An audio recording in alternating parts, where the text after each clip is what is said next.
Running games. There's something satisfying about going fast. The rush of adrenaline, the freedom of movement. Sonic pioneered speed all the way back in the Genesis days, and while there's been a variety of games centered around going fast, from infinite runners like Cannonbolt to racers like F-Zero, I haven't seen anything quite like the brand new indie game, Haste.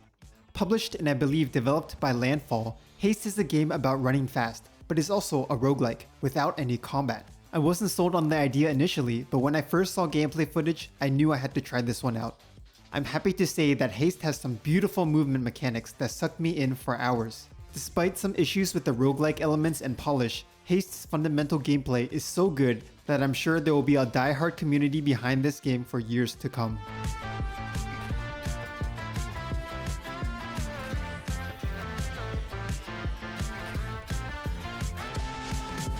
The premise is that you're a messenger girl named Zoe who races across worlds delivering letters.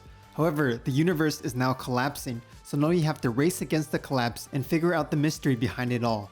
The game is structured into shards, which are levels that you progress through. Each level itself is its own contained roguelike run, with paths that are similar to Slay the Spire. Challenge nodes, events, stores, and bosses. You hop into a shard, and off you go. It's the moment-to-moment gameplay where Haste shines the most. It's fast, controls very well, and demands skill. The goal for most levels is simple: get to the portal at the end of the stage. The main character Zoe runs automatically, so we'll be using the fall button to time your descents into perfect landings. Getting a perfect landing gives you a boost of speed as well as fill up your ability meter. Mess up though, and you'll lose speed instead and risk losing health or even your life completely to the collapsing stage.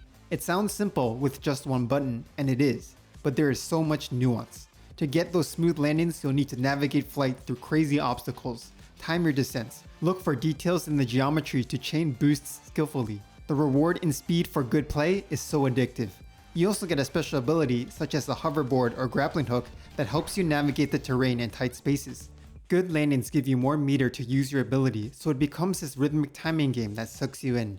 It reminds me of Sonic at his best, blasting through loop-de-loops and not losing momentum to tedious platforming and combat. Haste makes sure that speed and movement take center stage, and it is great. Even the boss fights don't really have combat, but are instead intense obstacle courses as you make your way to damage the boss. The attacks they throw at you are way more complex than I thought, transforming the terrain in ways that force you to improvise quickly. It's not just the bosses though, the game on the whole is surprisingly tough, but never frustrating thanks to how tight the controls feel. It only takes a couple of bad errors before the collapsing stage overtakes you, taking your life. Mistakes are punished while good gameplay is rewarded with silky movement. It's rewarding, fluid, and a lot of fun. I had so many times where I'd catch myself in a meditative flow state, just locked in on timing my landings. It just feels so great to play.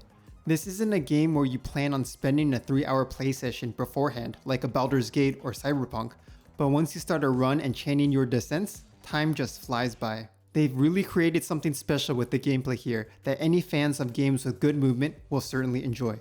However, it's not all perfect though. For as good as the core gameplay is, I felt that the roguelike elements were a little lacking. They include a shop with upgrades, randomly generated levels, and a hub area where you can purchase more permanent buffs like extra health or different abilities. These mechanics do add a sense of progression that is nice, but not many of these were transformative. In the best roguelikes like Hades or Risk of Rain 2, the different weapons and abilities you collect each run dictate your playstyle, making each run feel entirely unique. In Haste though, the upgrades aren't nearly as impactful.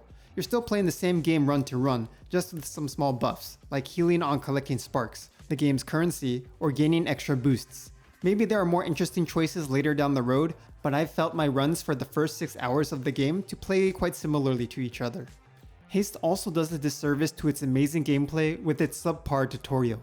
It doesn't really explain well how or why you should time your landings. Not doing exactly as the instructions say make the game teleport you back to redo what it asks of you, which is quite buggy in my experience. I even had the game completely softlock me on my first time through, which wasn't a great first impression. I learned so much more just playing through the game and feeling out the physics for myself. It's a shame that the tutorial feels so clunky when the core mechanics are so great, so I hope the devs rework this part to keep new players in. The world building could also use a little polish. Environments are colorful and nice to look at, but there wasn't really a visual through line across the levels to make the whole world feel cohesive with the story.